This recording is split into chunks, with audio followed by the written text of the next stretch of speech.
Waves by Thundercat. You know it's time for the Sunday dinner. You're listening to K-Squid 90.7 and 89.5 FM, 89.7 FM KSQT Prunedale. You can also stream live at ksqd.org. I'm your host, DJ Duspie, and joining me this month for a special hour-long feature is local artist and activist RicoR. He's going to share some of his new music off his latest album, as well as play some live music here in the studio. And we're going to have some discussion about how his music connects with his personal identities, as well as the journey of being a DIY recording artist. So put down your phones, pull up a chair. It's food for thought and food for the soul. It's time for the Sunday dinner.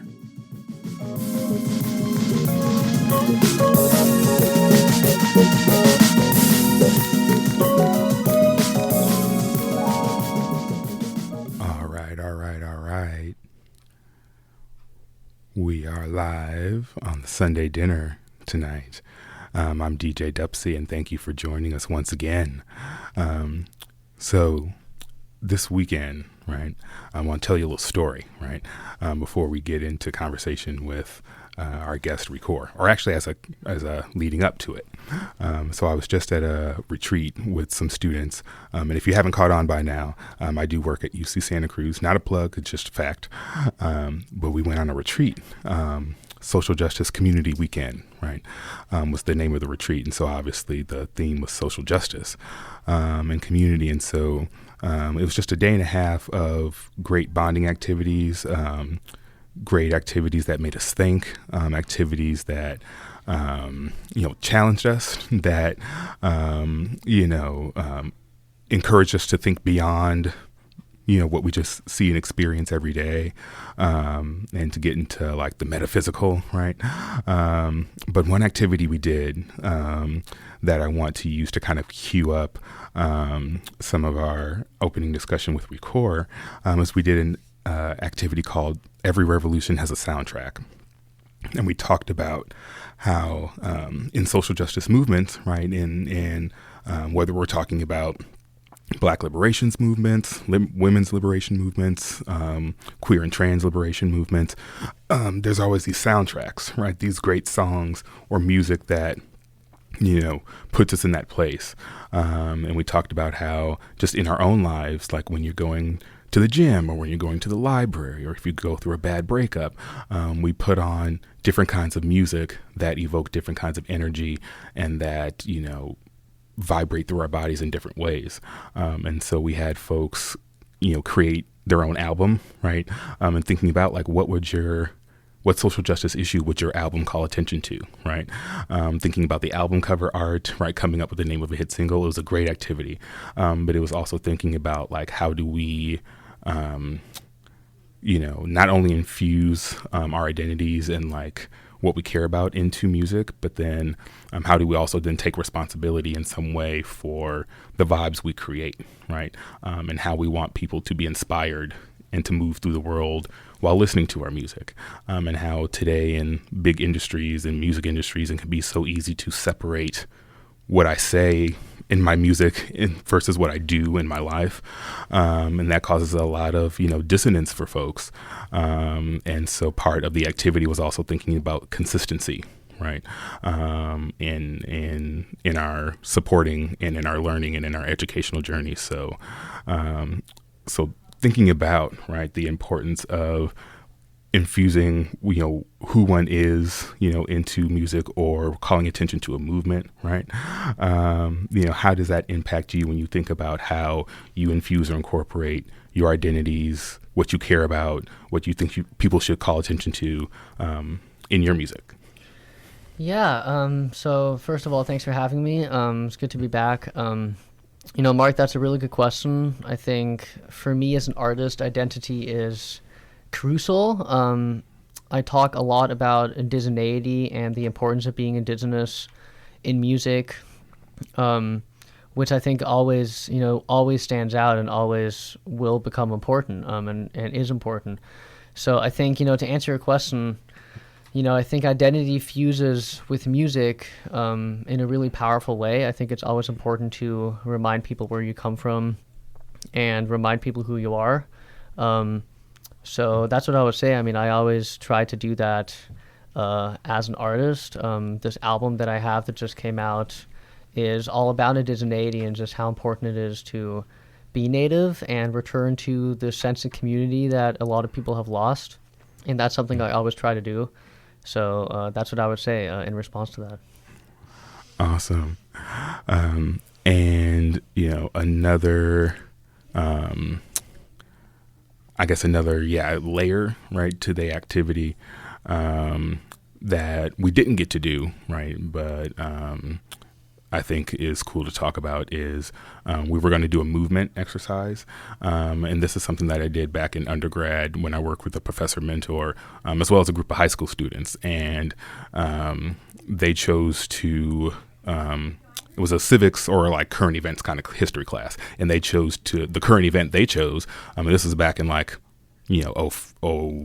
09, right? They chose bullying. Right. Right. They chose the topic of bullying. And so one of the activities that we did with them throughout the semester was a movement activity where it was like a 2-part movement. Right. So part 1, part 2. And the movement was supposed to represent a story. Right. In their life and how, bullying, either being on the bully side of it or being on the victim side of it, what that movement represented, right?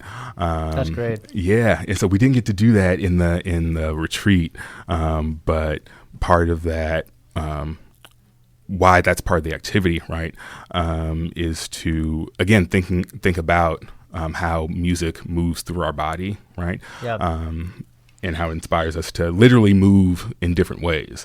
And so that's just another thing that came up, but I don't know if something came up for you around there, you're nodding your head. Well, it's funny. What you're saying actually hits home because, I'm also a drum teacher. That's another thing that I do. And I talk a lot about the importance of kind of using your body in music and using your body when you're playing music. And as a punk musician, that's really important. I actually just did a lesson with my student the other day where we're just playing songs, and she's very much in her head, and she appreciated just kind of getting out of her head and just getting into her body. Because we think about, and this again ties back into indigeneity. The whole concept of being indigenous is also, indigenous music is very body oriented, and it's all about the dancing and the drumming and the singing. And I have my native drum here, and I'll do a couple songs with it later. But so yeah, for me, just using your body in music is really important. It helps you stay grounded, and it helps you not be in your head too much. Because if you're in your head too much, then you lose a lot of the musicality that's really important. So yeah, I mean, being in the body is really important. And what you mentioned about bullying reminds me of. I just want to plug one of my favorite.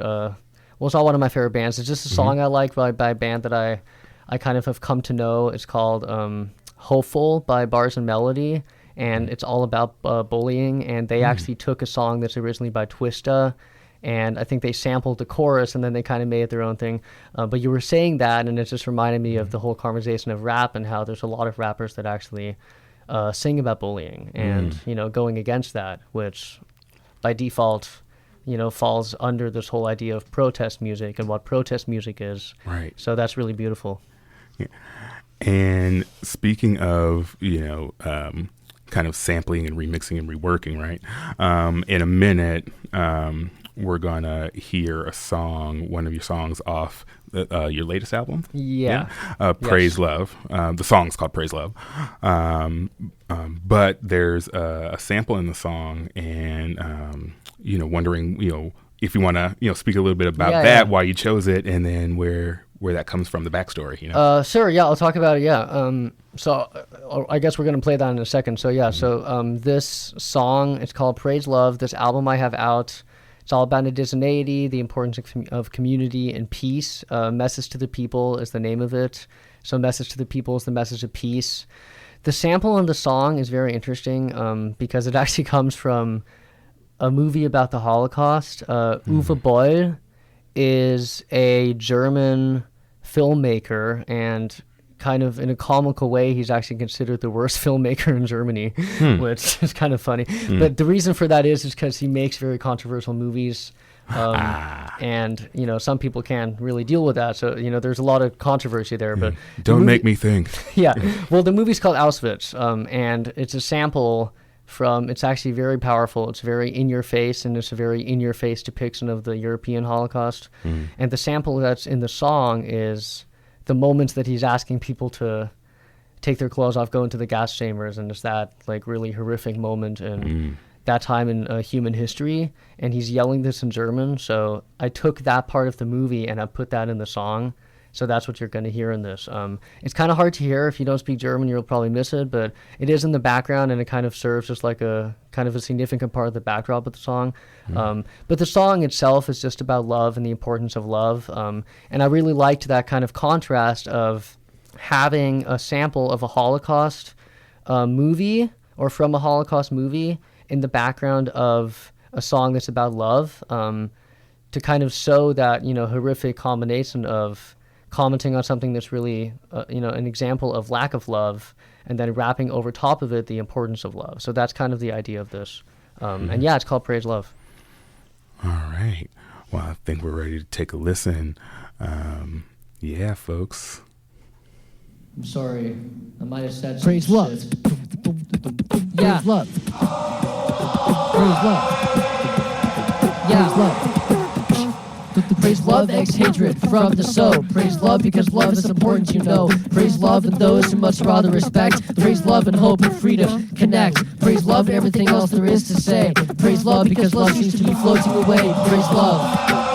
Yeah, praise love. Now, why does love have to be so complex? People you can trust all of a sudden failed the test. It's not the way to live your life. The game is coming now, so mean it. Live up to the concepts you found. I see the line at the end of the road. If you cross it, you won't know anymore where to go. There are moments I find myself going with the flow, and I realize the importance of this, you know. In the new age we're living in, it's important to respect, regardless of race, gender, age. It's all about respect. When you don't have that respect, you can't connect. So why does love have to be so complex? Praise love, ex-hatred from the soul. Praise love because love is important, you know. Praise love and those who much rather respect. Praise love and hope and freedom connect. Praise love and everything else there is to say. Praise love because love seems to be floating away. Praise love.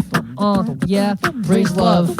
Now, so now our group split up. It's a different game. We're better off because we learned the rules of the game. I don't understand because I just don't know. There are things in this world you just don't want to know. You prove yourself to be pretty complex, but it's okay, you're young. We all learn, you just failed the test. My best friend says, let's reassess. You stabbed me in the back, and that's not the worst of the rep. I realized my addiction early on, but kept trucking, turned into kind of a moron. I decided then to prove what got me hurt. The toxic fire being at the heart of the earth. In the new age we're living in, it's important to respect, regardless of race, gender, age. It's all about respect. Yeah. When you don't have that respect, you can't connect. So why does love have to be so complex? Praise love, ex-hatred from the soul. Praise love because love is important, you know. Praise love those who much rather respect. Praise love, hope and freedom connect. Praise love and everything else there is to say. Praise love because love seems to be floating away. Praise love.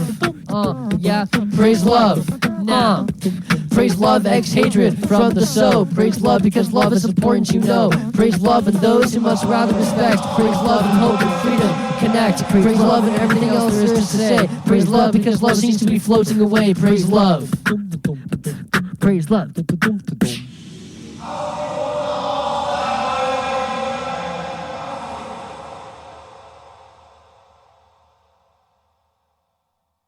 All right. If you're just tuning in, you are listening to the Sunday Dinner on K-Squid 89.5, 89.7, and 90.7 FM. We are back with RicoR, whose song you just heard, Praise Love. And so we're going to kind of go backwards a little bit now that you've heard a little of his art, right? A little bit about what he's about. I want to let RicoR kind of give a formal intro of himself and talk about a little bit about his journey into music and recording. So thanks, Mark. So my name is RicoR. I'm a local DIY recording artist. That's how I identify in here in Santa Cruz. I grew up in Watsonville. I grew up around a lot of music. I actually grew up in Larkin Valley, in a really beautiful valley that I just biked there today because I like to go back sometimes. And it was every kid's dream just growing up there. And my mom was a Korean book drummer, so that's a style of drumming from Korea. And she toured a lot around Germany. She's from Germany, but she also toured here and other places when she was pregnant with me. And that's kind of how I got my drumming inspiration, was from her. I always like to tell people that story when they ask me like how I became a drummer, because I'm primarily a drummer. My dad, Stan Rushworth, is a local scholar about Native studies. He taught at different schools locally for a while. So I've always been around music. My cousin had an a cappella trio called Mayim back in the 90s. Cool. My aunt and my uncle both sing with Pacific Voices. So I've music's always been kind of around me. So I'm a DIY recording artist. I'm a drummer. I play in the punk band, the Submerged, with my best friend. That is kind of our band that we're in. And then I also do kind of individual session work with other bands locally as well. And I also teach privately drums and beatboxing. And I'm a senior at UCSC. I'm studying literature. And I'm actually applying to the master's program at UCSC as well, focusing on indigenous rap and just rap kind of on a broad scale with an emphasis on rap lyricism, which is something that's really important to me. So rap is kind of at the core of all my studies and kind of my main interests.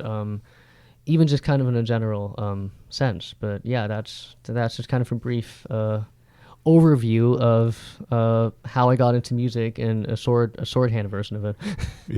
Yeah. There's a lot more to say there, but well, one thing you said that connected again to the retreat and what we did during the Every Revolution as a Soundtrack activity.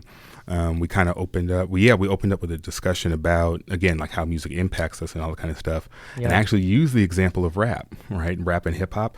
That's great, right? The very radical roots of rap and hip hop, and how it was another way of telling our story, right? It was another way of drawing attention to social issues, right? That affected everyone, and specifically Black folks, right? Yep. And how again, how it makes you move, how it makes you feel, right? But then thinking about how, in a lot of ways, in music industries and corporations have taken the medium, corrupted it, and now put out these negative things, right? We talked about mantra, right? We talked about repeating, right? One of the activities we did at the beginning of the day was like asking each other over and over again, like, what is social justice? And then someone would answer, and then you would say thank you, and then you would say the question again, what is social justice, right? So we got into that thing of like there's something about repeating, right? When it gets into your head and it repeats, and someone knows what they're doing in terms of like how the messages that are chosen to be mass marketed, right? That's a good point. Right, and thinking about a lot of self-harm that it promotes. That music industries promote a lot of self-harm, right? In the Black community, a lot of misogyny and homophobia and transphobia, right? To make it seem as if it's such a unique problem in the Black community when it's a problem everywhere. Right. But the way it gets packaged and marketed, right? Oh yeah. But yeah, that idea of how music. And the mantra, right? Sometimes when we don't think about it, right, it gets into our subconscious, right? We listen to it over and over, and you think, oh, it's just fun, it's just entertainment. Right. Like a lot of folks, again, like that separation of like what I say from what I do, right? Oh, it's just fun, it's just entertainment. I'm just yeah, it's a little more complicated. Yeah, right. And I talked about how some of those big name rap artists don't even actually live that lifestyle that they rap about, right? Not to say that not to say that I'm demonizing or saying that's bad, but it's like it still has an impact on people. Even when they come out and say, hey, this is just a persona, this is just whatever, right. People still take that as some kind of truth that they then apply to their own lives that then can become detrimental. Well, That's interesting you say that, because we're actually having that exact conversation in kind of a very specific way, but just that facet of conversation in my rap class right now, because I'm taking a rap and hip hop class at UCSC currently, which is very interesting. But a lot of what we're talking about is like that separation that does exist between, like, basically, like you just said, like what a rapper raps about versus how he lives.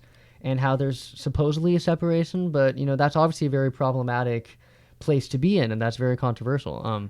So that's interesting. And then just another thing I wanted to mention that just kind of going off of that is, this question that you just mentioned of like asking what social justice is and asking that kind of every time. I mean, I'm assuming that they kind of get different interpretations from that, right? Like you're kind of asking the same question every time, and every time they answer, they kind of look at it differently.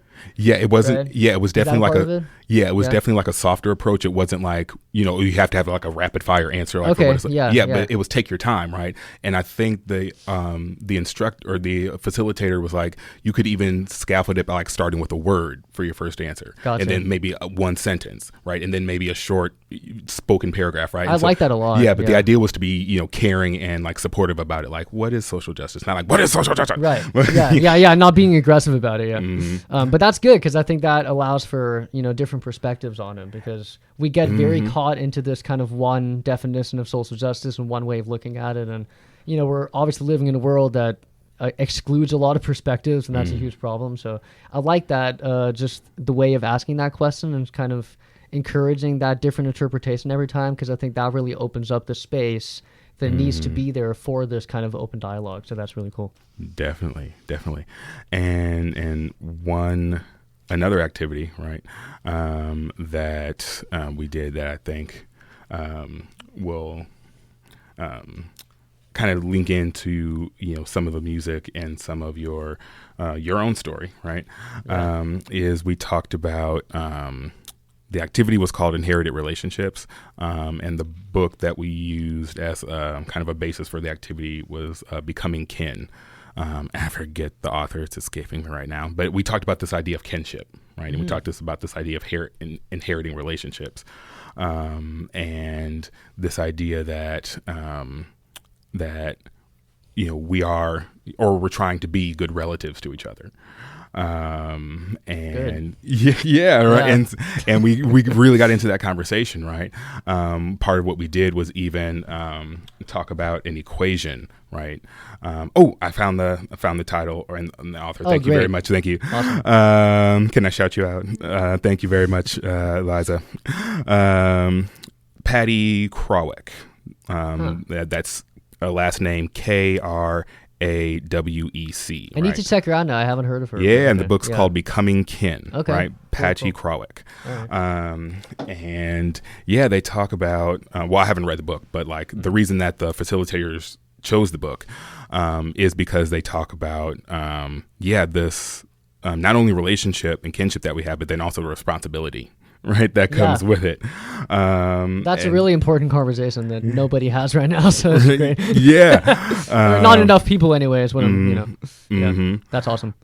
And so I just want to bring that up, and because it really opened up like that part of my consciousness, and like, or reopened it, right, in like in this space where like we put it into an equation, right? So we started by like putting it into like a formula of sorts, and it was really interesting to see the different pieces that people talked about were important part of like inherited relationships and being kin. A lot of it was like to the power of love, right? Or to the power of evolution, right? Yeah. And how that is greater than ignorance, how that's greater than epigenetic trauma, right? And so folks really got into like how we put that into an equation form, but then thinking about like how those concepts are also put in music form, right? That's awesome. What was the demographic of like the people at the workshop? Like, just out of curiosity, like.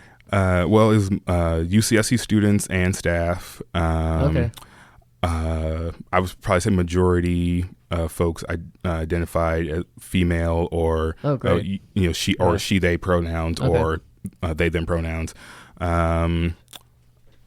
Mostly people of color, mostly BIPOC. Okay. So it's like a pretty broad kind of selection.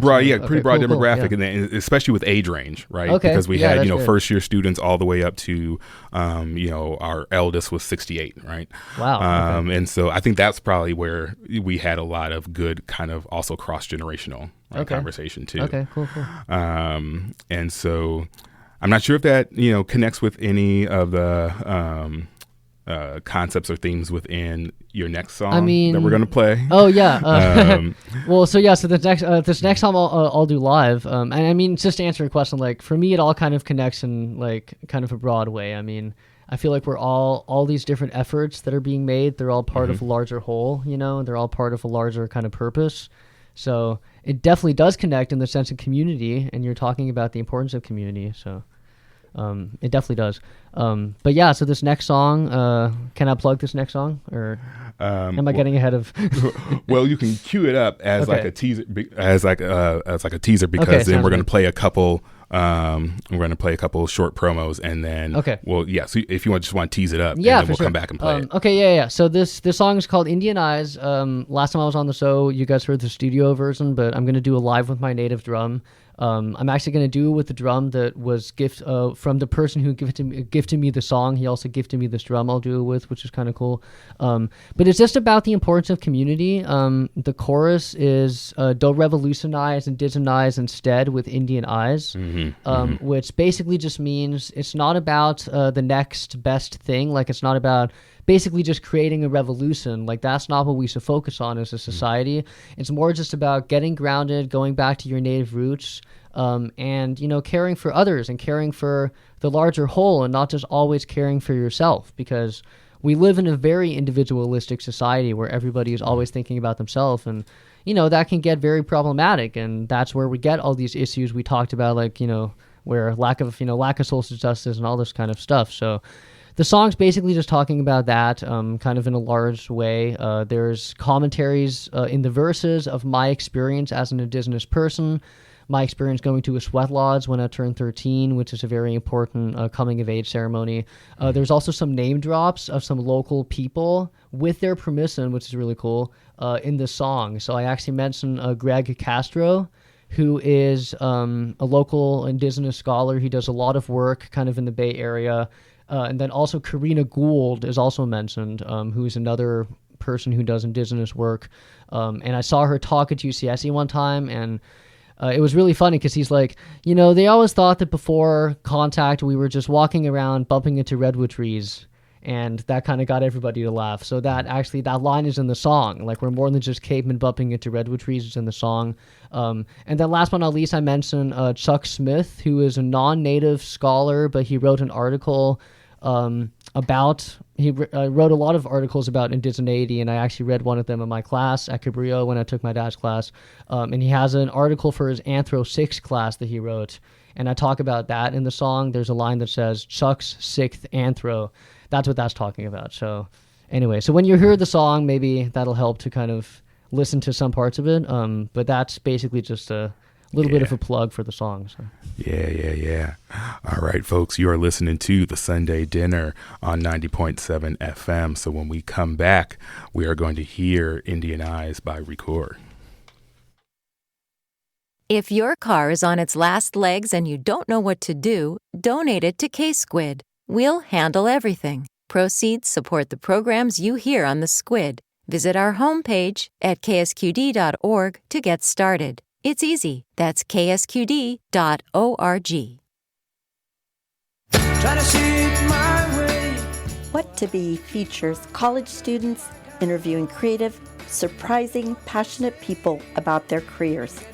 If you have ever wondered what to be, please join us Sundays, 7 p.m., K-Squid, 90.7 FM.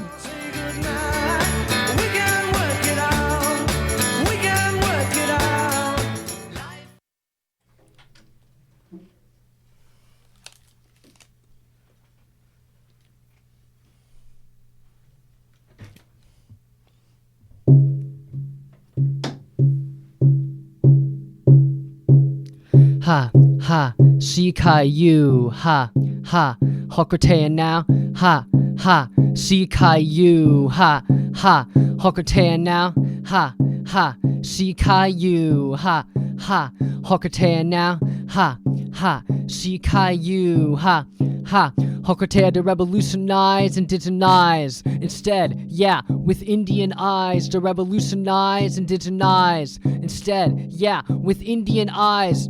I'm an indigenous boy, come to tell you a story about my life and perspective and all that glory. I grew up going to the church. My church was nature, I think that definitely works. When I was young, I grew up going to the lodge. The lodge was sacred, more than just my cave, y'all. I know what it's like to be invisible. My life's lesson is always to attack that, though. Over my life, I've learned that what I need to see is to go to the land. Then I'm able to breathe. I always like to go to the land. When I do, everything is better and easier to understand. Talk to the moose, talk to the deer, talk to the chimpanzee. Feel their spirits, how they look at me.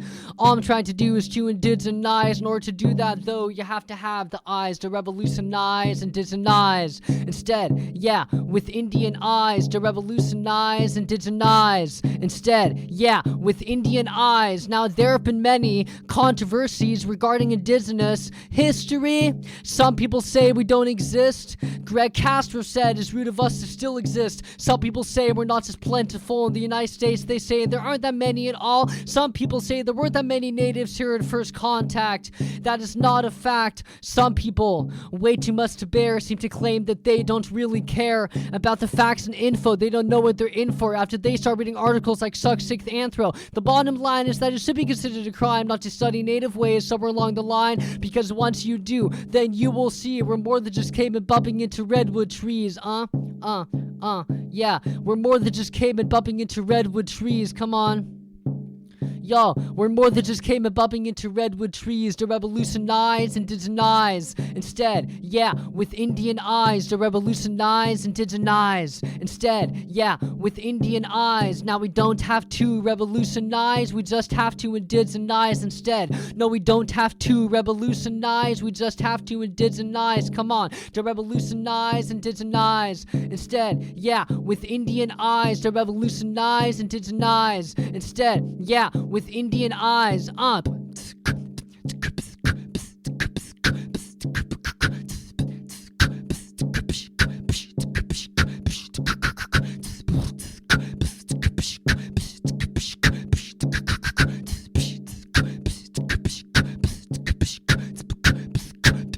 Ha, ha, see Caillou, ha, ha, Hockatan now, ha, ha, see Caillou, ha, ha, Hockatan now, ha, ha, see Caillou, ha, ha, Hockatan, ha, ha, see Caillou, ha, ha, Hockatan to revolutionize and indigenize. Instead, with Indian eyes, to revolutionize and indigenize. Instead, yeah, with Indian eyes, don't revolutionize, indigenize instead, with Indian eyes.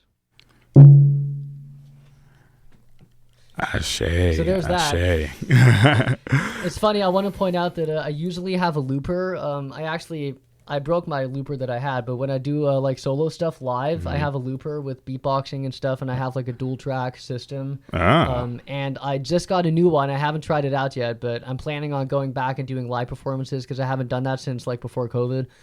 So right now all I have is this drum, but that's not gonna like at the moment that's not gonna last super long. I'm gonna hopefully have a new system soon, but this is cool because at the moment this is like my only kind of way to do stuff live. So you guys just got the treat there.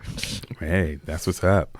Yeah. And yeah, so for hopefully folks, you were paying attention right to those lyrics. I know they're kind of fast, but yeah. And so again, for a real quick recap, if folks didn't for the pop quiz, what were some those themes or in the lyrics that you were definitely wanting to get across? Yeah, for sure.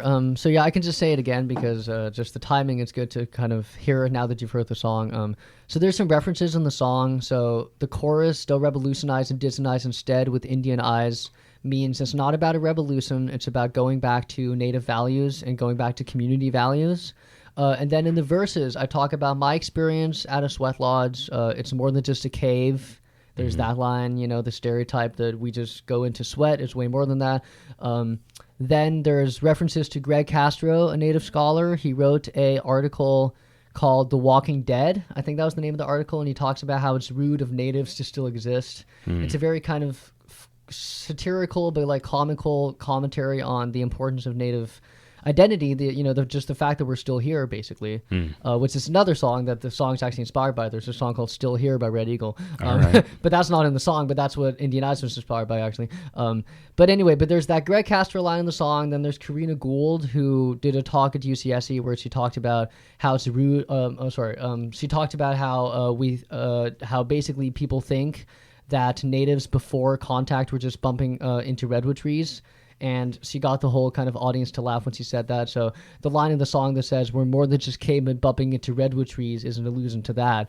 And then I talk about an article that Chuck Smith wrote for his Anthro 6 class, which is one of the many articles written by a non-native scholar about native presence and history, and it's called just Anthro 6, and that's the importance of Chuck's sixth anthro is the line in the song.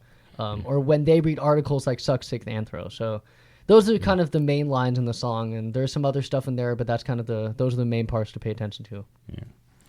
That's what's up. And Ashe for the song, Ashe for the drum. And Ashe, I like that. So I'm not sure how you're feeling if you're ready to get back on the drum, but I know there's the song Why by Superman. Superman, yes. Yeah, do you want to cue that song up? Yeah, for us? so I just really love the song, and when I talk about the importance of like my inspiration as an indigenous person, I'm inspired by a lot of native rappers, and Superman is probably like the main one. He's from the Crow Nation up in Seattle, and he is an incredible rapper, and he just does a lot of kind of looping and beatboxing, like what I was talking about, what I do. I got a lot of that from him, as well as from Kid Beyond, who's another person who does that. But Superman, there's just this great song called Why, and it's off of his album called Illuminatives, and it's spelled in kind of a cool way because it's like Illuminatives, so it's like kind of a play on words. Yeah. It's an incredible album, and this was like my favorite song off the album. And again, I usually cover this with a looper, but I do this with the song once in a while, usually just kind of with the drum, once in a while, just kind of in an intimate setting. So this is kind of special. But so this is Why by Superman, the RicoR version. All right, Ashe. This is my own rendition of it.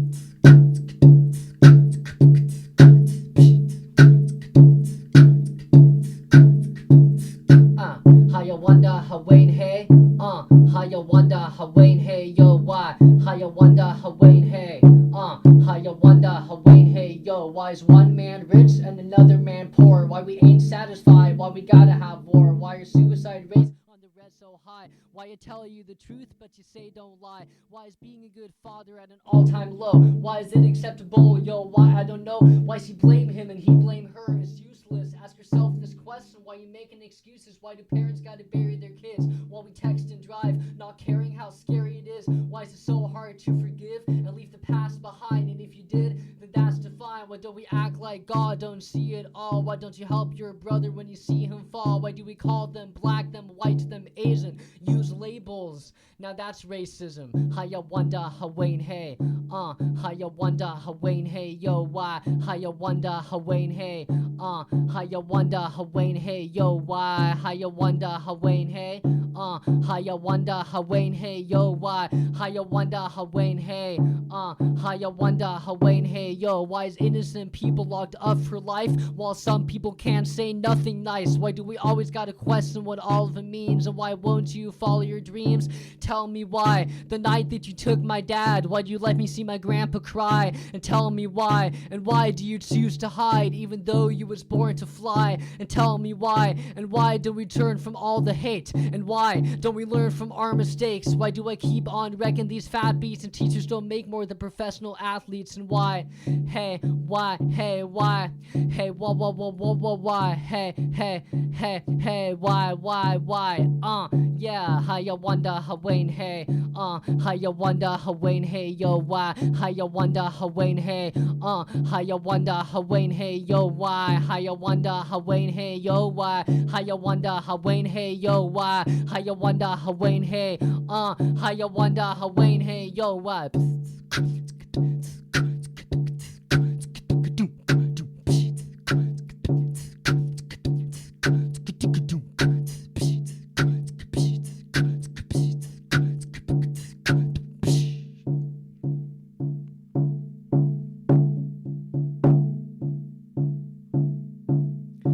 Wayne, hey, yo, why?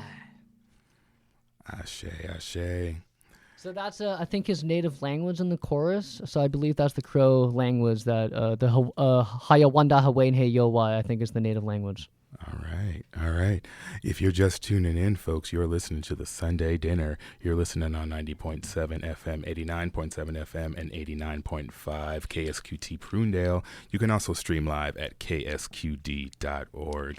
And that was just a cover of the song Why by Superman by my guest this evening, RicoR. And so...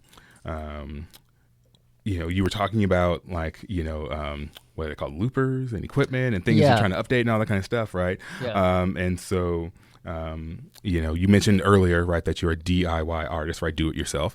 Yes. And so, can you talk a little bit about the importance and the significance of that to you, right? And why you choose to operate and move through your musical journey in that philosophy, I guess. Yeah, so I love talking about this because I've kind of developed my own art out of it over the last couple of years. I just kind of started out like recording stuff in my living room, and it just kind of, came to me naturally. It's just kind of something I did. And then I ended up kind of developing that over the years.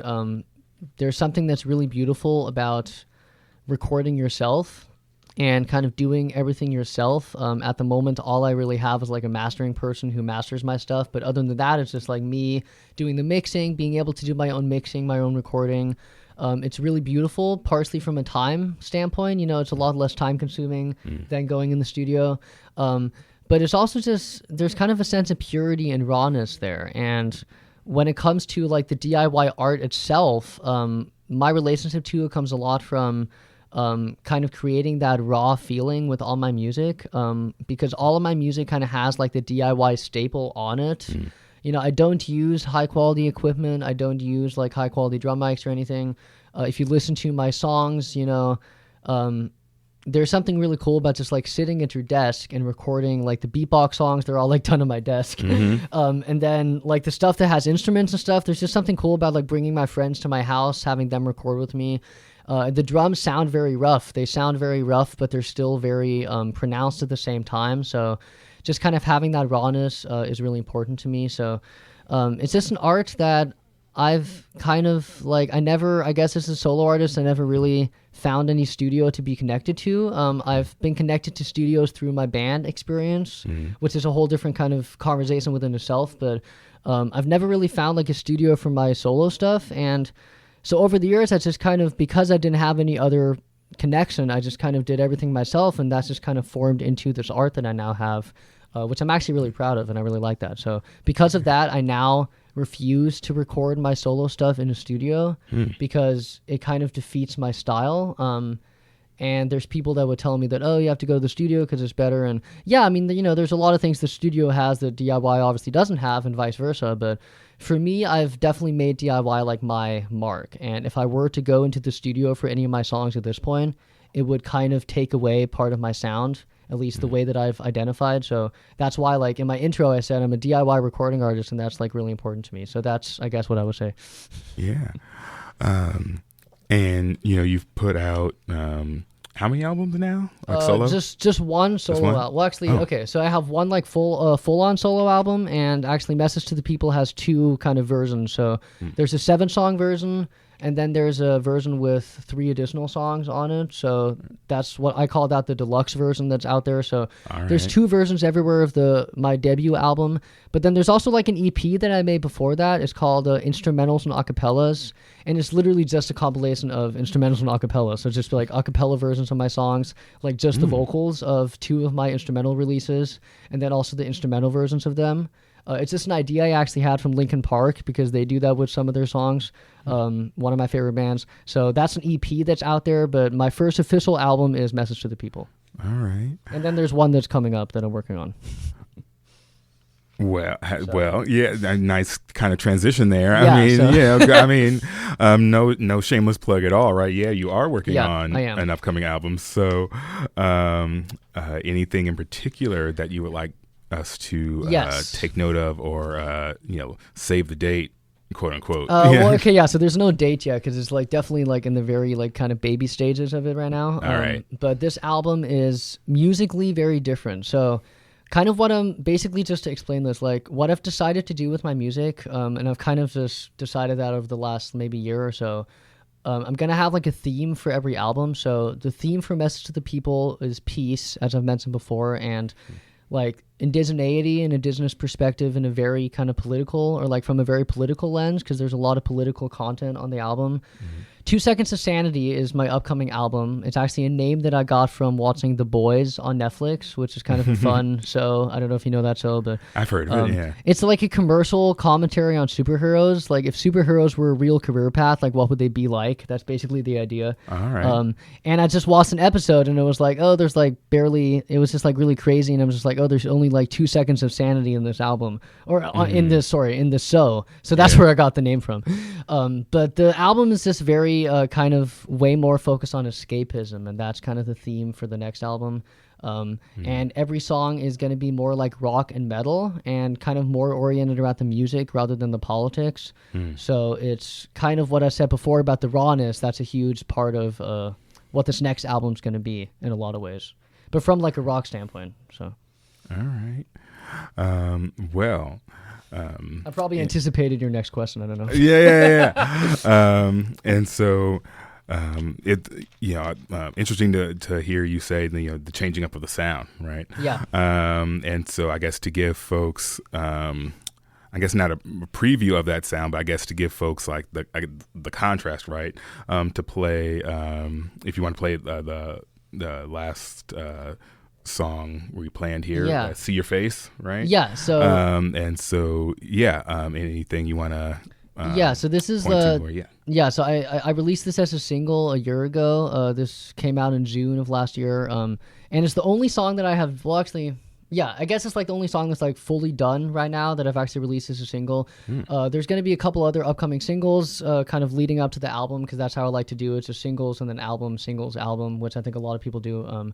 So See Your Face is a great example of kind of what the whole sound of the album is going to be. There's going to be some songs that are going to be more heavy metal than See Your Face. See Your Face is way more in the post-grunge genre. The song is actually very much inspired by bands like Nickelback and Daughtry in terms of the sound, as well as the Dismemberment Plan, which is a great band that one of my friends turned me on to. When I was in a band called Spell Singers for a while, and me and the bassist, we talked a lot about music, and this is one of the bands he told me about.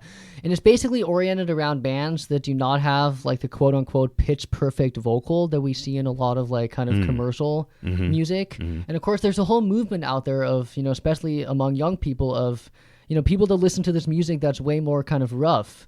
And the roughness becomes part of the style. And if you don't have that roughness, then it sounds wrong. So that's kind of what See Your Face is. It sounds very DIY, and it's like the staple of what DIY is, which is why I thought it'd be a good song to play kind of for this conversation. And in terms of the lyrics, it's really just about, like, I wrote the song in 7th grade in my 7th grade guitar class, and it's really just about like a fictional lover. I've never had a lover. I've always kind of, like, when I first started writing songs, I went with like the very kind of default, like, what any songwriter would write about. So, when you're like 12 years old and you're writing a song, you just think about, See Your Face, that sounds kind of cool. So the lyrics in the song are kind of just like, they could apply to anybody, and there's kind of the beauty there. But the song itself is very much focused on the instruments, and it's one of the songs that has multiple instrumentalists on it. But it has an English verse and a German verse. So what you're going to hear in a second is it starts with the English, then it goes to the same thing in German, basically like saying the same thing in German, and then there's English and German again. And basically the German is just saying like, I don't know, I want to see your face. And the English is saying see your face in the blue. So basically just saying the same thing in a different way. All right. And in terms of the instrumentalists on the song, I just want to shout this out. My buddy Jack Helliso, he plays bass and guitar on the song, and then I play drums and sing, and my vocals are again very much inspired by this kind of raw idea. And then I have Andrea Urzua, who's an incredible local guitarist in a couple bands. She was my colleague at Be Natural Music, a music school I used to work at. She does the incredible guitar solo you'll hear to kind of end the song. But yeah, so this is See Your Face it's going to be the second track on my upcoming album. 2 Seconds of Sanity, and it's also a single, so you can listen to this anywhere because it's already out. It came out a year ago, so this is See Your Face.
So I just want to mention real quick. That was See Your Face off my upcoming album. But Jack Helliso, who plays guitar and bass, he also does the backup vocals you guys heard in the whoa on that part. I forgot to mention that.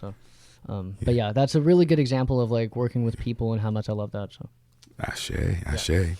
And so in our last minute here, folks, for our Just Desserts, want to first thank RicoR for coming back. You're our first returning guest on the Sunday dinner. Yes. So like, you can take that trophy home tonight.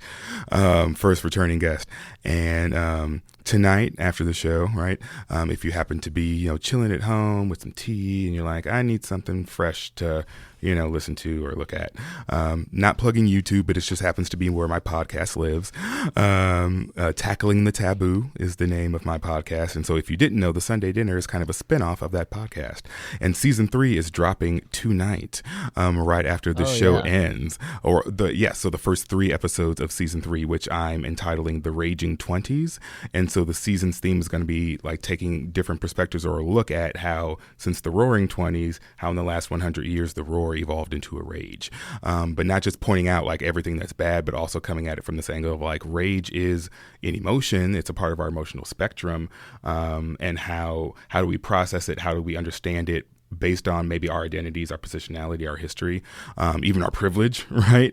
And so, the first 3 episodes are dropping tonight on the YouTube. You'll know that you found my podcast because the logo is 4 multicolored cups of tea. Yes. Tackling the Taboo podcast. And so, if you're itching to hear more of my voice in this conversation and music, right? Definitely take a listen to that. And I know RicoR, thankfully, thanks to you, I think you listened to an episode. I did, yeah. So I appreciate that. For sure. How did that episode land on you from what you remember of it? Put you on the spot. I don't remember much, but I mean, I just like, I like the dialogue, and I like the open dialogue, and how much you kind of try to incorporate that with all these different people, and I think that's really beautiful. And like what you just mentioned with the discussion of rage, that's great, and that actually reminds me of an essay I'm working on. Nice. about the about the commentary on rage, and, all right. Specifically in thrillers and horror movies.